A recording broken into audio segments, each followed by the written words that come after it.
சாந்தி. ஓம் சாந்தி.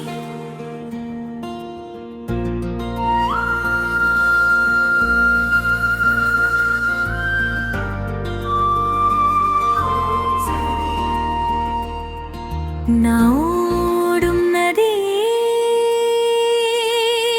இந்த மரியாதைகள் என் இருக்கரைகள் அருளோடு ஓடச் செய்யும் ஈசன் தந்த வழிகள்.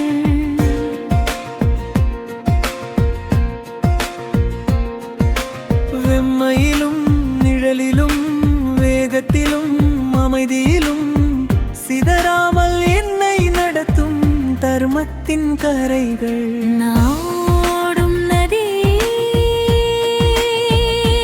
இந்த மரியாதைகள் என் இருக்கரைகள் அருளோடு ஓடச் செய்யும் ஈசன் தந்த வழிகள்.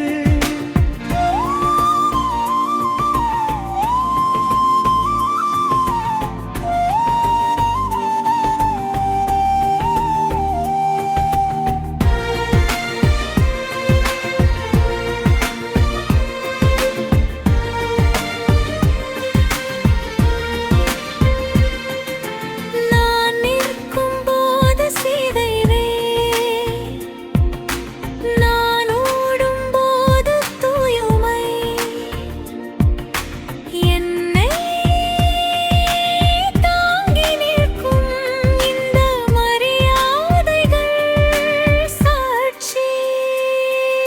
நான் ஓடும் நதி இந்த மரியாதைகள் என் இருக்கரைகள் அருளோடு ஓடச் செய்யும் ஈசன் தந்த வழிகள்.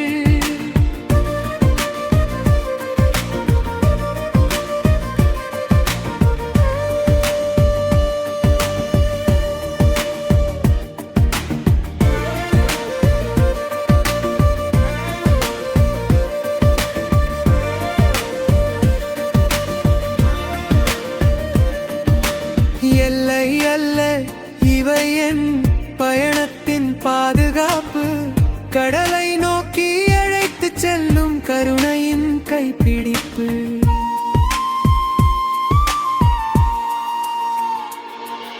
நாடும் நதி இந்த மரியாதைகள் என் இருக்கரைகள் அருளோடு ஓடச் செய்யும் ஈசன் தந்த வழிகள். சீற்றமெழும் நேரத்திலும் சோர்வெழும் நொடிகளிலும் என்னை வழி வரவிடாத ஒளியாக நிற்கும் கரைகள். நாடும் நதி இந்த மரியாதைகள் என் இருக்கரைகள் அருளோடு ஓடச் செய்யும் ஈசன் தந்த வழிகள். நான் ஓடும் நதி இந்த மரியாதைகள் என் இருக்கரைகள் ஆத்மா சேரும் சாகரத்திற்கு அமைதியாய் வழிகாட்டும்.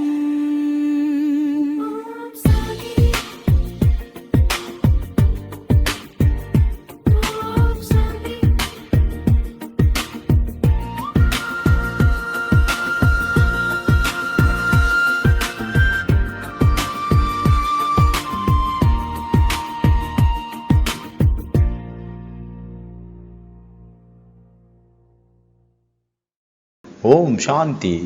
மரியாதையின் கூட்டிற்குள் அப்படிங்கிற அந்த பட்டியினுடைய 10 நாள் பட்டியினுடைய 7வது நாள். இந்த பட்டியில் நாம் 1994 வருடத்தின் முரளிகளை ரிவைஸ் பண்ணிட்டு இருக்கோம். இந்த பட்டியல 2 ரூல்ஸு. அதில் முதல் ரூல்ஸ் வந்து 3 மரியாதைகளை இந்த வானிலேருந்து நம்ம எடுக்கணும் இந்த முரளியிலேருந்து.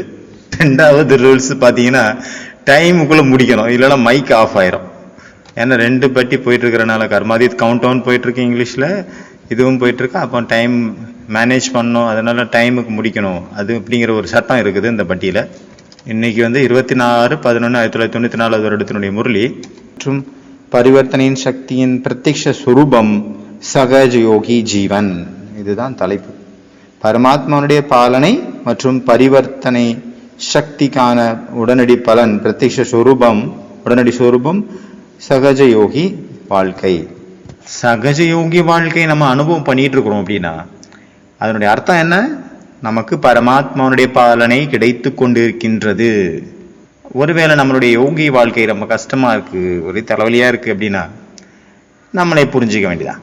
இது என்னத்தை சொல்ல, இன்றைய முரளியில் பார்த்தீங்கன்னா 3 மரியாதைகள் எடுத்திருக்கிறோம். ஒன்று ஃபர்ஸ்ட் பாலனையினுடைய மரியாதை, 2வது மரியாதை டைம், சமயம், சமயத்தினுடைய மரியாதை, 3வது மரியாதை சம்பந்தங்களுடைய மரியாதை.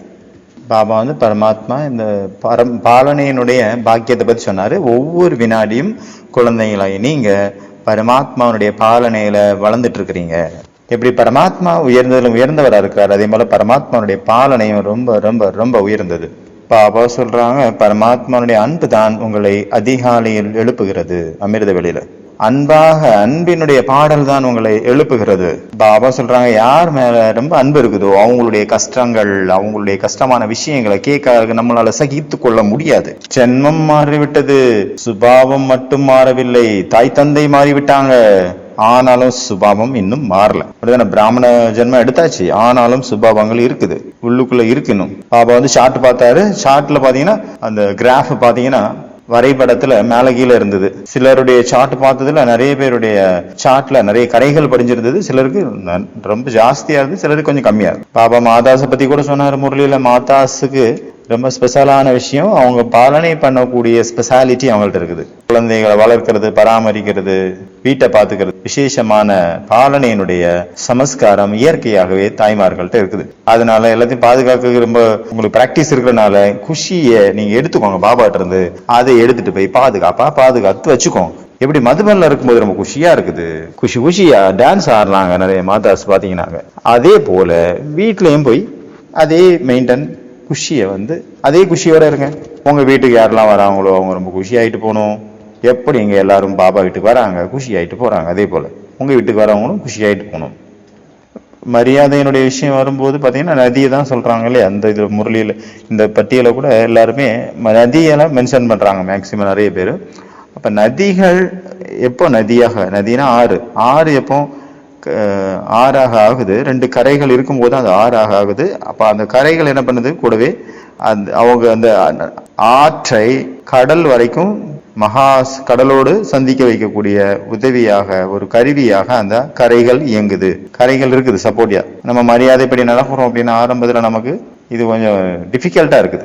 ஆனா நம்ம அதை ஃபாலோ பண்ண ஆரம்பிக்கிறோம். அதுலயே நம்ம செய்ய அது நமக்கு சகஜமாயிருது. பகவானுடைய காரியத்தை செய்யறதுக்கு தகுதியானவங்களா நம்ம மாறிடுறோம். பாத்தீங்கன்னா இந்த சாணக்கியர் சந்திரகுப்த மௌரியருக்கு அப்படிதான் ஃபர்ஸ்ட் பிராக்டிஸ் கொடுப்பாரு. ஃபர்ஸ்ட் என்ன பிராக்டிஸ் கொடுப்பாருன்னா, நீ மரத்துல இருந்து இலைகள் கீழே விழும்ல, அந்த கீழே விழக்கூடிய விலைகளை கீழே விழுறதுக்கு முன்னாடி எப்ப நீ அதை கேட்ச் பண்றியோ அப்பதான் உனக்கு சாப்பாடு அப்படின்றாரு. அப்படிதான் ட்ரைனிங் கொடுப்பாரு. அவரு இவ்வளவு தானே அப்படின்ட்டு போவாரு. சந்திரகுப்த மாதிரி சின்ன வயசு, ஒரு 10 வயசு இருக்கும். அப்ப அந்த டைம்ல போய் ட்ரை பண்ணி பாக்குறாரு. மரத்துல இருந்து கீழே விழுறதுக்குள்ள இலையை பிடிக்கலாம், அது விழுந்துரும், மிஸ் ஆயிரும். அப்படி இருந்து பாத்தீங்கன்னா அவருக்கு ரொம்ப போர் அடிச்சிடும், ஒரு மரம் கூட பிடிக்க முடியல அப்படின்ட்டு. அப்ப அடுத்த நாள் என்ன புதுசா கோச்சிங் ஏதாவது கொடுக்குறீங்கன்னா அதே தான். நீ எது வரைக்கும், அவர் சொல்றார் சாணக்கியர், எது வரைக்கும் ஒரு இலைய அது தன்னுடைய தரையை தொடுறதுக்கு முன்னாடி நீ கேட்ச் பண்றியோ அப்பதான் உனக்கு அடுத்த பாடம். அப்போ இவரு யோசிச்சு பிராக்டிஸ் பண்ணி பாத்தீங்கன்னா கடைசியில அவருக்கு எந்த இலை விழ போகுது அப்படிங்கிறது அவருக்கு முதல்ல ஃபீல் ஆயிரும். ஏன்னா கான்சென்ட்ரேஷன் ஃபுல்லாங்க இருக்குல்ல, அதனால எல்லா இலையும் கேட்ச் பண்ணிடுவார். ஒரு இலையை கூட தரையில விட மாட்டாரு. சாணக்கியர் பாப்பாரு, ஒரு இலை கூட தரையில இல்ல, கிளீனா இருக்குது கீழே தர, சபாஸ் அப்படிம்பாரு. அதே மாதிரி எல்லாமே முதல்ல கஷ்டமா இருக்கும். அப்புறம் நம்ம செய்ய ஒவ்வொரு விஷயமும் மரியாதைகளாகட்டும், ஸ்ரீமத் ஆகட்டும், எல்லாமே ஈஸி ஆயிரும். அதே போல பாத்தீங்கன்னா ஒரு சிஸ்டர் இருந்தாங்க. அவங்க ரொம்ப புதுசா வந்திருந்தாங்க. அப்ப அவங்க சென்டர் இன்சார்ஜ் ஆகணும் அப்படின்னு அவங்களுக்கு ஆசை வந்தது. சென்டரை நான் பாத்துக்கணும். ஒரு சிஸ்டர் கீழே இருக்கிறத விட தனியா சென்டர்ல போனா ஜாலியா இருக்கும். தனக்கு ஒரு அதிகாரம் கிடைச்சது மாதிரி, சேவை நம்ம நினைச்ச மாதிரி செய்யலாம். சிஸ்டர் சொல்றாங்க, நீ படிப்பு முடிச்சுட்டு வா, அப்புறம் நீ சென்டருக்கு வா, படிப்பு முடிச்சுட்டு அப்படின்றாங்க. அப்போ வந்துட்டாங்க. ஊக்கம் உற்சாகத்தோட சேவை பண்ண ஆரம்பிச்சிட்டாங்க. கொஞ்ச நாளைக்கு பிறகு அவங்களுக்கு உள்ளுக்குள்ள இருந்த சுபாவ சமஸ்காரங்கள் வெளியே வர ஆரம்பிச்சது. சண்டை போடுறது, பற்று, திருட்டு, பொய் சொல்றது, தீதியும் அதே மாதிரி அவங்களுக்கு தனியா சென்டர் கொடுத்தாங்க. ஒரு சென்டர்ல இருந்து இன்னொரு சென்டர், இன்னொரு சென்டர்ல இருந்து இன்னொரு சென்டர், மாத்தி மாத்தி சென்டர் கொடுத்துட்டே இருந்தாங்க. போன உடனே ஆஹா, உலகத்துல இவங்கள மாதிரி ஆளே இல்லப்பா, ஆடாட்ட என்ன ஒரு தேவதை அப்படின்னு சொல்ல தோணும். பாத்தீங்கன்னா 6 மாசம் கழிச்சு ஐயோ இவங்கள மாதிரி மோசமானவங்க உலகத்துல இல்லவே இல்லப்பா. ஆக்சுவலி நம்ம எல்லாருமே அப்படிதான் நினைக்கிறேன். முதல்ல உலகமே புகழும், ஆஹா இவரை போல ஒரு உலகத்துல ஆளே கிடையாதுங்க, மகான் தெய்வ ஆத்மா, புண்ணிய ஆத்மா, பரமாத்மாவுடைய குழந்தை அப்படின்னு பார்க்க தோணும். அப்புறம் பழகதான் தெரியும், ஐயோ இவரை போல மோசமான ஆள் உலகத்துல இல்லை அப்படின்ற மாதிரி கடைசியில ரியலைஸ் ஆகும். அதே மாதிரி ஆயிட்டாங்க அந்த சிஸ்டர் கன்யா. நிறைய சென்டர் மாத்தினாங்க, ஆனாலும் பார்த்தாச்சு மாத்தி மாத்தி அவங்களுக்குள்ள எந்த மாற்றமும் வரல. அப்புறம் கடைசியா வீட்டுக்கு அனுப்பிட்டாங்க பெரிய சிஸ்டர். அப்புறம் கொஞ்ச நாள் வீட்டுல இருந்தாங்க. அப்புறம் இன்னொரு வேற சென்டர்னுடைய சிஸ்டர் அவங்க கால் பண்ணி தீதி என்ன பண்ணிட்டாங்க, சிஸ்டர் என்னை வீட்டுக்கு அனுப்பிட்டாங்க, என்ன வச்சுக்கல, நீங்க என்ன கூட வச்சுக்கோங்க அப்படின்னு அவங்கள ரிக்வெஸ்ட் பண்ணிருக்காங்க. அப்புறம் அவங்களும் சரி வாமா, ஒரு கன்னியா இல்ல, ஒரு கன்னியா யாராவது மிஸ் பண்ண முடியுமா, கன்னியா கிடைக்கிறதே கஷ்டம். அப்ப வச்சுக்கிட்டாங்க அவங்க சேவையில. முதல்ல அதே மாதிரி ஆஹா உலகத்துல இந்த மாதிரி ஒரு கன்னியா இல்லை, இந்த கன்னியாவே அந்த சிஸ்டர் வேண்டான்னாங்க அப்படின்ட்டு தோணுச்சு. அப்புறம் தான் போய் தெரிஞ்சது எல்லாமே இருந்தது அங்க ஒரு அவங்களுக்குள்ள நெகட்டிவ் நிறைய இருந்தது, எல்லாமே வெளியே வர ஆரம்பிச்சது. அங்கேயும் கூட நிறைய வேற வேற சென்டர் மாத்திட்டே இருந்தாங்க. ஆனாலும் கம்ப்ளைண்ட் வந்துட்டே இருந்தது. அந்த பெரிய சிஸ்டர் அவங்களுக்கு புரிய வச்சாங்க, நிறைய தடவை நிறைய எச்சரிக்கைகள் கொடுத்தாங்க, நிறைய வாய்ப்புகள் கொடுத்தாங்க. அப்ப அவங்க சொன்னாங்க, நான் வீட்டுக்கு போறேன், வீட்டுல இருந்தே நான் பிரம்மகுமாரியா இருந்து காட்டுவேன், ஒயிட் ட்ரெஸ் போட்டுட்டு நான் எதுக்கு சென்டர் வரணும், நான் இருந்து காட்டுவேன், என்னால முடியாதா அப்படின்ட்டு போயிட்டாங்க வீட்டுக்கு. சென்டருக்கு கூட வெறுத்து போயிட்டாங்க வேண்டான்னு. கொஞ்ச நாளைக்கு பிறகு அவங்க ஒரு பிரம்மகுமார் கூட சேர்ந்து மேரேஜ் பண்ணிட்டாங்க, குழந்தைங்களும் பிறந்தாங்க. கொஞ்சம் வருஷத்துக்கு பிறகு அவங்களுக்கு டைவர்ஸ் ஆயிடுச்சு. அப்புறம் 2 பேரும் பிரிஞ்சுட்டாங்க இல்லையா, தனித்தனி ஆயிட்டாங்க. அவங்க பகவானுடைய நிமித்தமா யார் வச்சிருக்காரோ அவங்களுடைய விஷயங்களை ஒருவேளை கேட்டிருந்தாங்க, இல்ல மரியாதைப்படி நடந்திருந்தாங்க அப்படின்னா இன்னைக்கு இந்த மாதிரியான நிலைமை அவங்களுக்கு வந்திருக்க வாய்ப்பு இருக்காது. அதனால ஆரம்பத்துல பார்க்கும்போது நம்ம நிமித்தமான ஆத்மாக்கள் நிறைய நமக்காக நிறைய விஷயங்கள் கொடுப்பாங்க, எச்சரிக்கைகள் கொடுப்பாங்க. நான் என்ன தோணும், போர் அடிச்சுட்டே இருக்காங்க இவங்க, சரியில்லை அப்படின்னு தோணும், பிடிக்காது. நம்மளை அடக்கி வைக்க நினைக்கிறாங்க, அவங்க அடிமையா இருக்கணும்னு நினைக்கிறாங்க அப்படின்னு தோணும் ஆரம்பத்துல. அது அவங்க நம்ம கண்ட்ரோல் பண்றது அப்படி கிடையாது, நம்மளை வடிவமைக்கிறாங்க, நம்மளை ப்ராப்பரா மாத்துறாங்க, அதான் அர்த்தம். இன்றைய மரியாதைகள்ல முதல் மரியாதை பாலனையினுடைய மரியாதை. நம்ம யார்கிட்டெல்லாம் பாலனை எடுக்கிறோம், பாலனை யார்கிட்டெல்லாம் வாங்குறோம். நம்ம ஃபர்ஸ்ட் நம்ம பகவான்கிட்ட இருந்து பாலனை எடுக்கிறோம். அமிர்த வேலையில இருந்து ராத்திரி தூங்கி அடுத்த நாள் அமிர்த வேலை வரைக்கும் ஒவ்வொரு செகண்டும் பரமாத்மா நம்மளை பாலனை பண்ணிட்டு இருக்கிறாரு.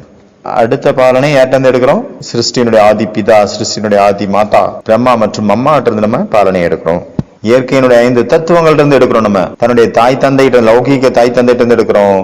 நம்மளுடைய பெரியவங்கள்ட்ட இருந்து, நம்மளுடைய சம்பந்திகள் இருந்து, தொடர்புல இருக்கிறவங்கள்ட்ட இருந்து பாலனை எடுக்கிறோம். பாலனை எடுத்திருக்கிறோம். அப்படிதான் நம்ம முன்னாடி போயிட்டு இருக்கோம். இப்போ வரைக்கும் நம்ம பாலனை எடுத்துட்டு இருக்கோம்.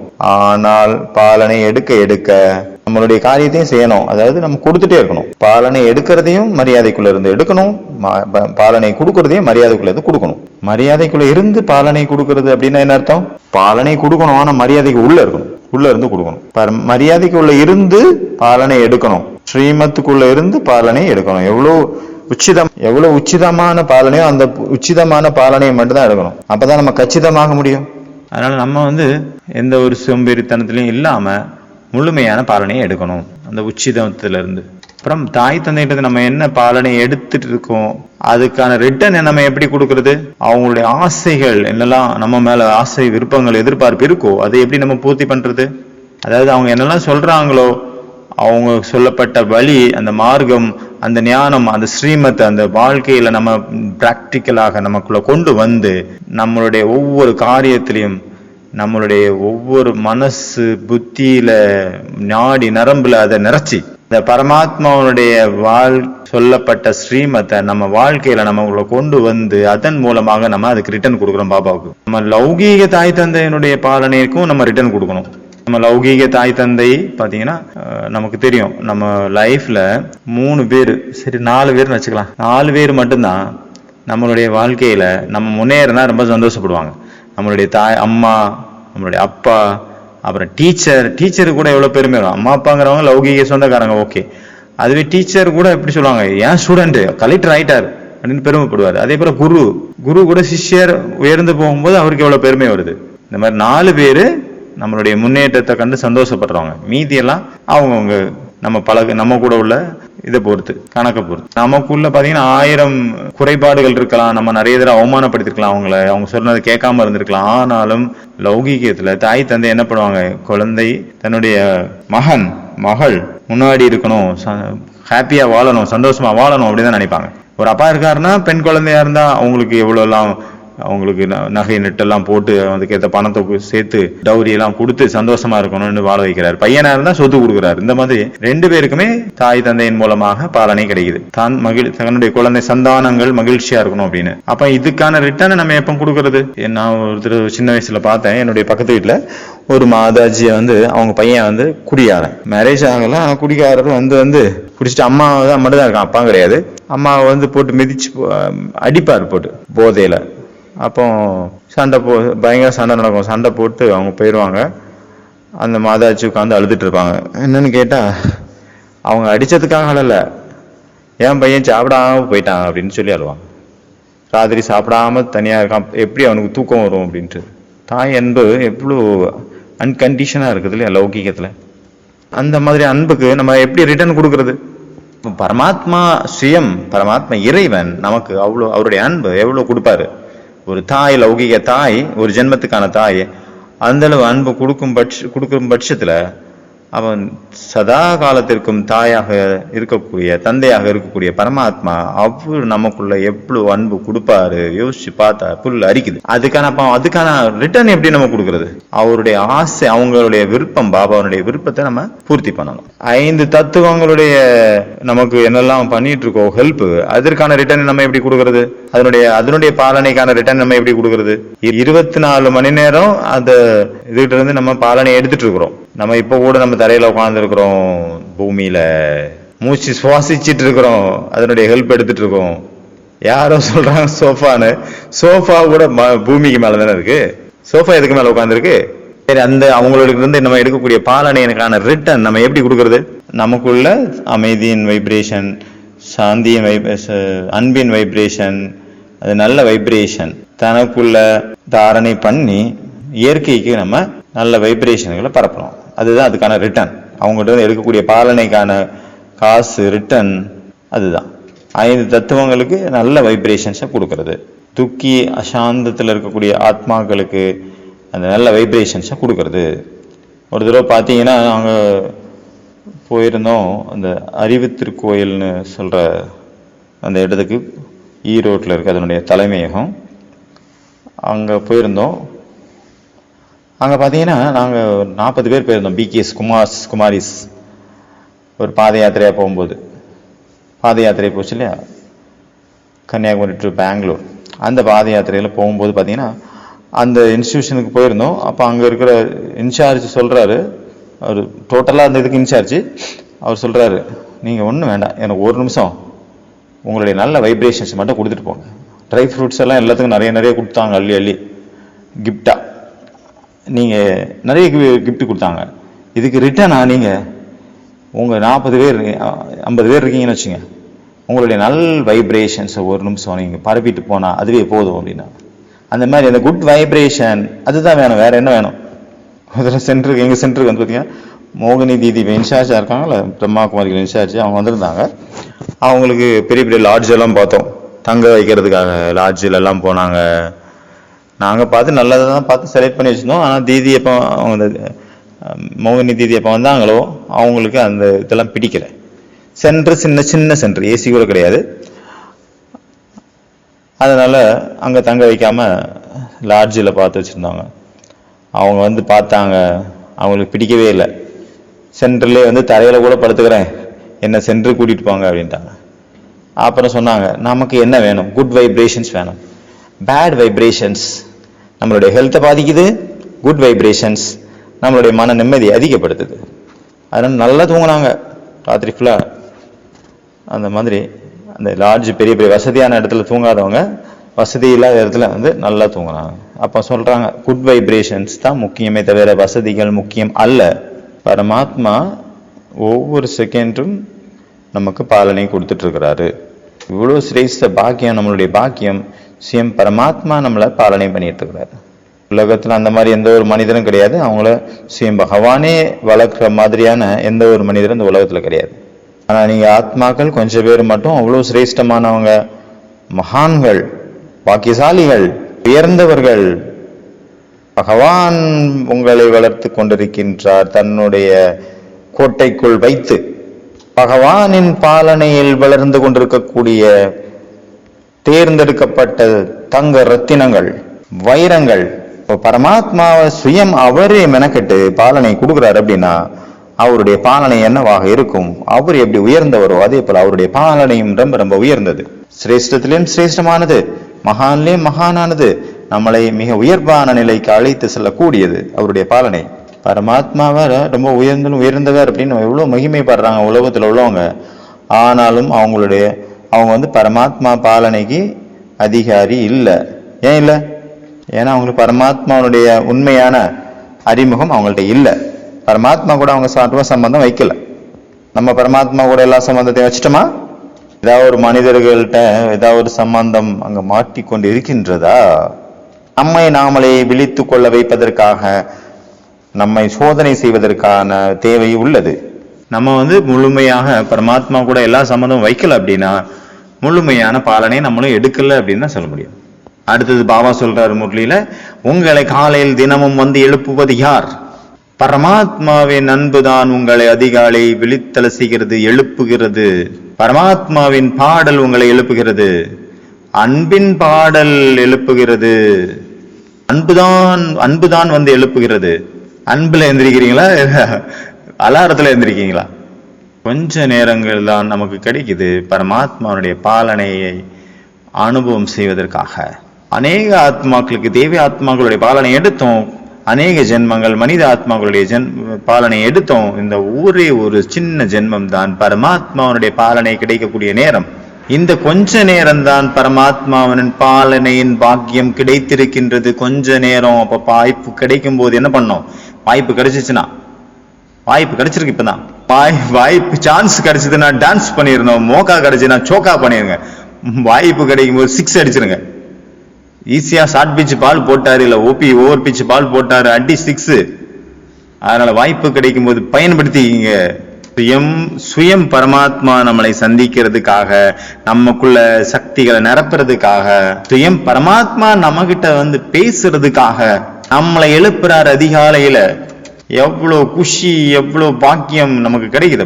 சுயம் பரமாத்மா பகவான் நம்மளை சந்திக்கிறதுக்காக வருகின்றார், நமக்குள்ள சக்தி நிரப்புறதுக்காக, நம்ம கூட பேசுறதுக்காக. அதாவது ஒரு ஸ்டோரி உண்டுல, ஒரு சிறுவன் வந்து மாடு மேய்கிற சிறுவன். அவர் வந்து எல்லாருக்கும் தெரிஞ்ச கதையா தான் இருக்கும். அவர் வந்து டெய்லி வந்து மாடை மேய விட்டுட்டு அப்புறம் விட்டாச்சு, அப்புறம் ஃப்ரீ தான், என்ன பண்றது அப்படின்னு சொல்லும்போது அவருக்கு யோசனை வரும், நான் எப்படி என்கிட்ட இருந்த மாடுகள் எல்லாம் நான் 4 பக்கம் மேய விட்டுட்டு நான் வந்து ஃப்ரீயா இருக்கிறோம், அதே போல கடவுள் எல்லாரையும் அவங்கவுங்க வேலை கொடுத்துட்டு அப்ப ஃப்ரீயா தான் இருப்பீங்க, கடவுளை எப்ப வாங்க நம்ம 2 பேசலாம், நீ வந்த அப்படின்னா நான் உன்னை வந்து என் பக்கத்து வீட்டு ஜான் கிட்ட கூட்டிட்டு போனேன். அவன் வந்து இயேசுனுடைய நிறைய கதையெல்லாம் சொல்லுவான், அவன் ஏசப்பாவை கும்பிடுறான். அப்புறம் எதிர் வீட்டு லலிதா வந்து நல்லா பாடுவா.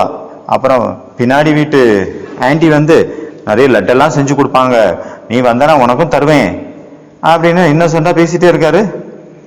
அப்படி இப்படியே போயிட்டு இருக்கு. அதனால அது பரமாத்மாவுக்கும் பிடிச்சி போச்சு, கடவுளுக்கும். அதனால டெய்லி அந்த பையன் எப்போ பேசுவான், நம்மளை கூப்பிடுவான் அப்படின்ட்டு அவர் எதிர்பார்த்துட்டே இருப்பாரு. அப்ப கூப்பிட்டுட்டோன்னா அவர் வந்துருவாரு, பேசிட்டு இருப்பாரு. அவரும் வந்து கேட்பாரு அதை, அந்த பையன் பேசுறதெல்லாம். இப்படி போயிட்டு இருக்கும்போது ஒரு நாள் அந்த வழியா பண்டிதர் வருவார். ஒரு பண்டிதர், கோயில் பூசாரி, பிராமணன். அவர் வந்து கேட்பாரு, என்ன பண்ணிட்டு இருக்க நீ அப்படின்னு கேட்பாரு. நான் கடவுள் கூட பேசிட்டு இருக்கேன்.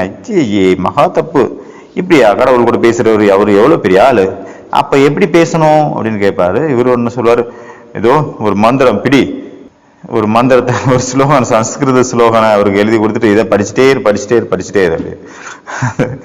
அவருக்கு வராது, நான் கத்து கொடுக்குறேன் அப்படின்ட்டு இருந்து கத்து கொடுத்து அவர் அந்த மனப்பாடம் பண்ணி அதை சொல்ற அளவுக்கு வந்துருவாரு. அப்ப அவர் திருப்தி ஆயிட்டாரு.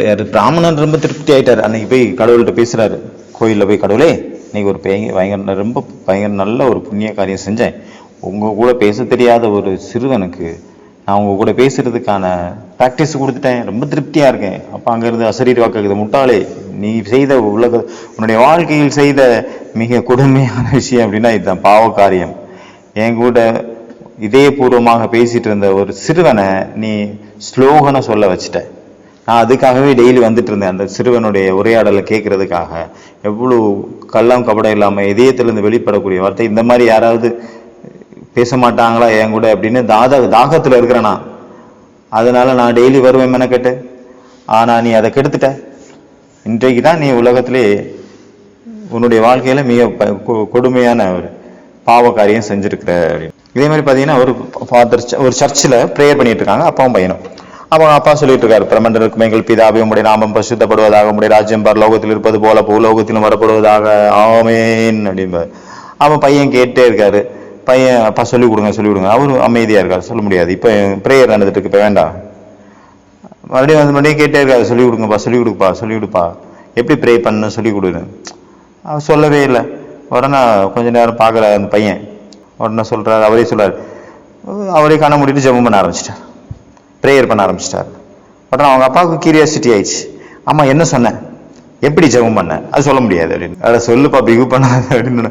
அவர் சொல்ற, நான் சொன்னேன் கடவுளே, ஓ மை காட், ABCDEFGHIJKLMNOPQRSTUVWXYZ, இந்த எல்லா வார்த்தையும் சேர்த்துதான் எங்க டேடி உங்களை ப்ரே பண்ணிட்டு இருக்காரு. நீ இந்த எல்லா வேர்ட்ல இருந்தும் நீ உனக்கு என்ன பிடிக்குமோ அதை போட்டுக்க அப்படின்னு சொன்னேன் அப்படின்னு சொல்றாரு. அப்ப யாரு சொல்றதை கேட்டிருப்பாரு கடவுள். அதனால பரமாத்மாவுடைய பாலனையில் யார் வளர்றாங்களோ அவங்களுடைய ஆதி மத்திய அந்தம் சிரேஷ்டமானதாக மாறிடும். ஆதி சிரேஷ்டமானது ஏற்கனவே இருந்தது, இப்ப இருக்குது, இனிமே இருக்கும். ஏன் பரமாத்மா இறைவன் அவர்களை பாலனை செஞ்சிட்டு இருக்கிறாரு. பரமாத்மா எழுப்புறாரு, அவரு தான் காலையில முரளி படிக்கிறாரு, ஞானத்தால நிரப்புறாரு, பகவான் கூட சேர்ந்தே ஒவ்வொரு காரியமும் செய்யறாங்க.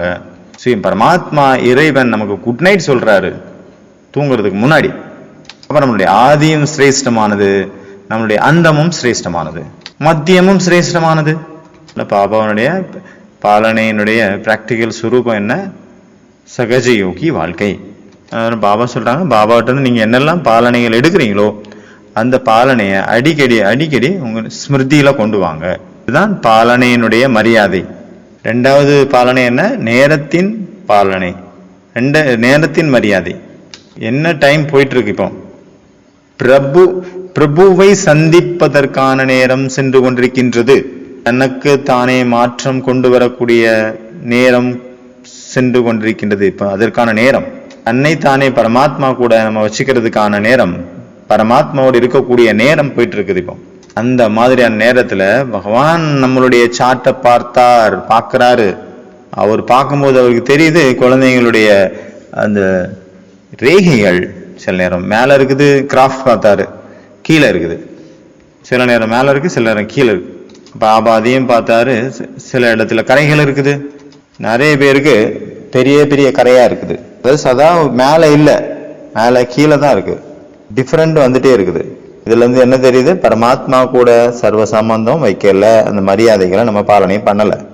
அதான் அவருடைய நினைவு அப்படிங்கிற நினைவினுடைய லிங்க் நம்ம கனெக்ட் ஆகல. அதனால கோடுகள் மேலேயும் கீழுமாக இருக்கின்றன. பாபா சொல்றாங்க, இதை என்ன பண்ணுங்க, மாத்துங்க, சேஞ்ச் பண்ணுங்க, திருத்திக்கோங்க.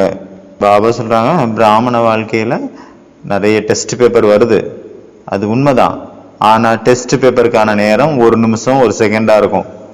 சரி 2 நிமிஷம் இருக்குன்னு வச்சு, 3 நிமிஷம், சரி 5 நிமிஷம். ஆனா அதற்கான வீணான பாதிப்பு, வீணான சிந்தனை, வீணான எண்ணங்கள், வீணான யோசிக்கிறது, அதுல நிறைய நேரம் போயிடுது. அதனால வீணான விஷயங்கள்ல அவ்வளவு யோசிக்க ஆரம்பிச்சிடுறாங்க, வீணாக. அதனால அவங்களுடைய அந்த டெஸ்டினுடைய நேரத்தை அவங்களே அதிகப்படுத்திக்கிறாங்க. டெஸ்ட் 1 செகண்டுக்கு தான் வந்தது, அது போயிடுச்சு. ஆனா இவங்க அந்த டெஸ்ட்டை பெருசாக்கிட்டாங்க, ஊதி பலூன் மாதிரி பெருசாக்கிட்டாங்க. அதில் எந்த ஒரு பிராமண குழந்தைகளும் இந்த மாதிரியான ஒரு சிரேஷ்டமான நேரத்தை எந்த ஒரு காரணத்துக்காகவும் இழந்துடக்கூடாது. ஆனாலும் பரச்சிந்தனை, பரதர்சன், மற்றவங்களை பார்க்கறது, மற்றவங்களை சிந்திக்கிறது மூலமாக தன்னுடைய நேரத்தை வேஸ்ட் பண்றாங்க. நான் வீணாக கழிச்சிட்டு இருக்கேங்கிறது கூட தெரியாத அளவு வீணாக கழிச்சிட்டு இருக்காங்க. பிராமண வாழ்க்கையில பரீட்சைகள் வரணும். பரீட்சைகள் யாரையும் விடாது, தாதிகளையும் விடாது, பாபாவையும் விடாது, மம்மாவையும் விடாது. இந்த பரீட்சையில நம்ம வெற்றி அடையணும் அப்படின்னா, ஜெயிக்கணும் அப்படின்னா பரிவர்த்தனை சக்தி ரொம்ப முக்கியம். அதனால பாபா வாணியில சொல்றாரு, முதல் பரிவர்த்தனை என்ன பண்ணணும், மாற்றம் என்ன பண்ணணும், முதல் மாற்றம் சுய சுரூபம், சுயத்தை மாற்ற வேண்டும்.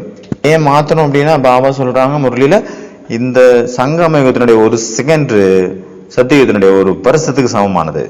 ஒரு செகண்ட் நம்ம வருமானம் சேர்த்துறோம், நல்ல விஷயங்களை யூஸ் பண்றோம் அப்படின்னா பல ஜென்மங்களுக்கான வருமானத்தையும் சேர்த்தணும் அப்படின்னு அர்த்தம்.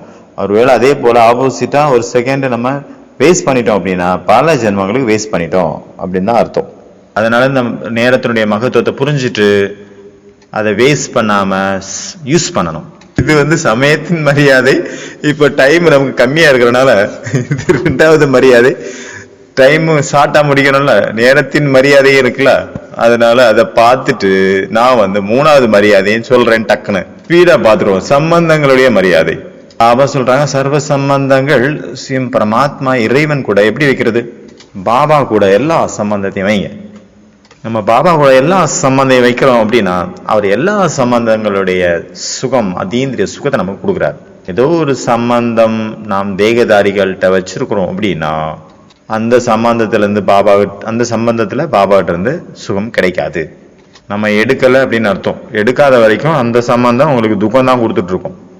பிராமணன் ஆயாச்சு, ஜென்மம் மாறிடுச்சு, தாய் தந்தை மாறியாச்சு, புது சம்பந்தங்கள் வந்துருச்சு, ஆனால் சுபாவம் மட்டும் மாறவில்லை. என்ன சொல்றாங்க கடைசி வரைக்கும், இப்ப வரைக்கும் என்னுடைய சுபாவம் இப்படித்தான் அப்படின்றாங்க. பாபா சொல்றாங்க, குழந்தைகளை செக் பண்ணுங்க, பரிவர்த்தனை சக்தி வேலை செய்தா இல்லையா அப்படின்னு. ஜோ ஹோட்டே ஓ அர்ஜுன் ஹே, யாரு முதலடி எடுத்து வைக்கிறாங்களோ அவர்கள் தான் அர்ஜுனர்கள். பரிவர்த்தனையின் சக்தி அது அடையாளம், வெற்றிக்கான அடையாளம் தான் மாற்றத்தின் சக்தி. பாபா சொல்றாங்க, அடுத்தது உங்களுடைய ஸ்மிருதியில பிராப்திகளை கொண்டு வாங்க. நம்மளுடைய என்னெல்லாம் பாபாட்ட கிடைச்சிருக்கோ பிராப்திகள், அதெல்லாம் நமக்குள்ள கொண்டு வந்துட்டோம் அப்படின்னா நம்மளுடைய பலவீனங்கள் தானாவே கவனத்துல இல்லாம சிதறி போயிடும், அது அழிந்து போயிடும், முடிஞ்சு போயிடும், சமாப்தி ஆயிரும். அதனால மதுபன்ல எப்படி வரும்போது ரொம்ப குஷியா இருக்கிறீங்க, ஆஹா எனது பாக்கியமே பாட்டு பாடுறீங்க, அதே போல உங்க வீட்டுல இருக்கும் போதும் அதே போல குஷியா இருங்க. ஆஹா எனது பாக்கியமே, பாபா உன் அன்பு கிடைத்ததேன்னு பாடுறீங்க இல்லையா. கடலே உன்னிடம் ஒரு துளி சேர்ந்ததே பாடுறீங்க இல்லையா. அதே போல அவங்க வீட்டுல இருக்கிறவங்களையும் அதே போல வீட்டுல இருக்கும்போதும் குஷியா இருங்க, வீட்டுல இருக்கிறவங்களையும் குஷிப்படுத்துங்க. நல்ல வருமானம் செய்யறவர் அப்படின்னா முதல் நாள் 1000 ரூபா, அடுத்த நாள் 2000 ரூபா சம்பாதிப்பார். அந்த மாதிரியான பிசினஸ் மேன் யார் நல்ல வருமானத்தை எடுக்கிறாங்களோ அவங்க தான் நல்ல பிசினஸ் மேன், இல்ல நல்ல வருமானம் சேர்க்கிறவர் அப்படின்னு சொல்ல முடியும். அதனால இதுதான் இன்றைய மகா வாக்கியங்களுடைய மகாவாக்கியத்திலிருந்து 3 மரியாதைகள். முதல் மரியாதை என்னவா இருந்தது, பாலனையினுடைய மரியாதை. 2வது சமயத்தின் மரியாதை. 3வது சம்பந்தங்களின் மரியாதை. கவிதை சொல்றாருங்க, மரியாதையில் நடப்பது ஆரம்பத்தில் இருந்தது கடினமாக, மரியாதையில் நடப்பது முதலில் தோன்றியது கடினமாக, நீங்கள் மரியாதையின்படி சென்று கொண்டே இருந்தால் நம்மளுடைய அடுத்த ஸ்டெப் நாம் சொர்க்கத்தில் இருக்கும் அடுத்த பாத சுவடுகள். மரியாதையின்படி நடப்பதால் நிறைய நன்மைகள் ஏற்படுகின்றன, மரியாதையின் படி செல்வதனால் மிகுந்த நன்மைகள் உள்ளன. வாழ்க்கையை சிரேஷ்டமாக்குவதற்கான இதுதானே. மரியாதையின்படி சென்றால் நாம் ஆவோம் பலவான், மரியாதையின்படி நடந்தால் நாம் ஆவோம் பலசாலி. இந்த ஒரு மார்க்கம் தான் நாம் அடைவோம், விஸ்வ கல்யாணக்காரியாக மாறுவோம். ஓம் சாந்தி.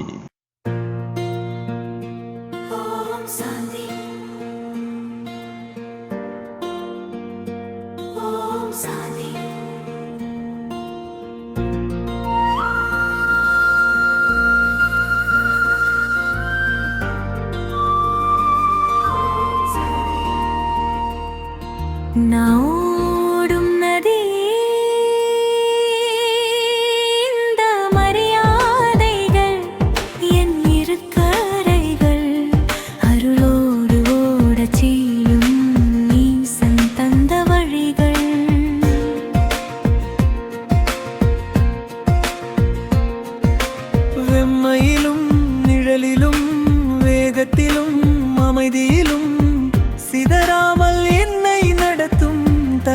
பயணத்தின் கரைகள். நாடும் நதி இந்த மரியாதைகள் என் இருக்கரைகள். அருளோடு ஓடச் செய்யும் ஈசன் தந்த வழிகள்.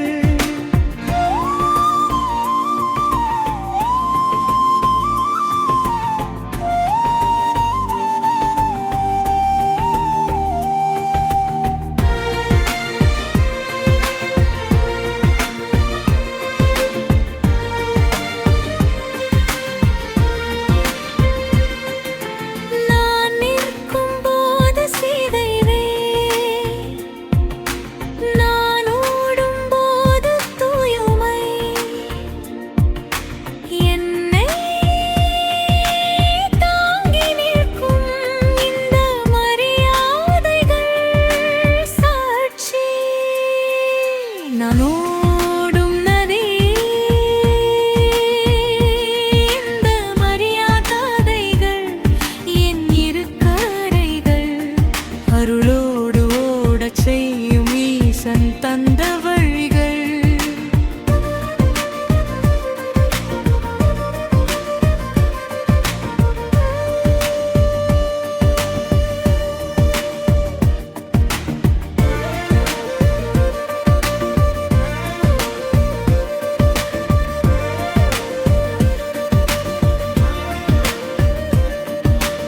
எல்லை அல்ல இவை என் பயணத்தின் பாதுகாப்பு. கடலை நோக்கி அழைத்துச் செல்லும் கருணையின் கைப்பிடிப்பு.